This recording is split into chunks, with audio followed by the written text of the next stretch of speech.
نوجه تحياتنا القلبية وأحر التهاني العيدية والتماني العيدية إلى المجتمع العربي والمسلم بصفة عامة، انطلاقا من مدينة تبسة وبالضبط من باب كرك الله. هذه المدينة التي تداولت عليها 3 أو 4 حضارات على مر 12,000 سنة.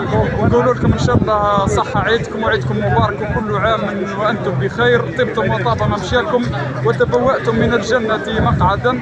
وشكرا لقناة سكوب نيوز اللي زارتنا في هذه الليلة مباركة، وصحة عيدكم. صحة رمضانكم وصحة عيد، كل عام وانتم بالصحة. نحن في مدينة تبسة ونهدي هذه إلى الشعب الجزائري، الشعب التبسي خاصة. نقول لهم صحة رمضانكم وصحة فطوركم وصحة عيدكم. بمناسبة رمضان هذا كما نقولوا يعني في الولاية تاعنا العام هذا يعني رمضان مقارنة برمضانات اللي فاتوا ما شاء الله الشعب متضامن. نحن ندعو لنا نظرة خايبة من الشعب تاعنا في المعاملة في كذا، بصح رمضان هذا ما شاء الله المعاملة في كل حاجة، حتى في الوقت اللي هنا كانوا يقولوا في أكبر مشاكل، بصح الحمد لله يا رب العام هذا يعني ما شاء الله، العام هذا والعام اللي فات ما شاء الله. صحة فطوركم كامل، مدينة تبسة وضواحيها، معكم الأخت دكتور فريدة. الله يبارك هذه مدينة تبسة تكون إن شاء الله قدوة، إن شاء الله عيد الفطر لينا والجميع مؤمنين، يكونوا ديما بخير بلادنا.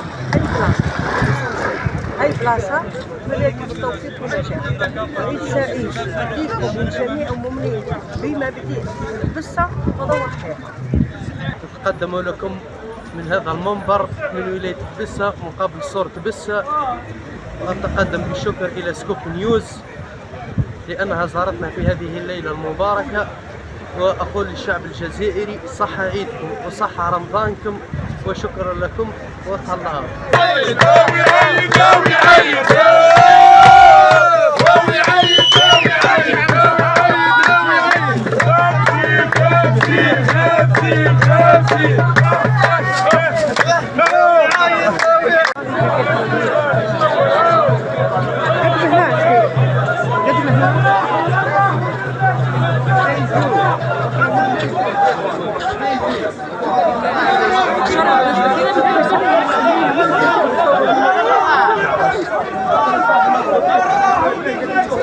نشكركم زيارتكم وصحتكم، كل عام وانتم بألف خير.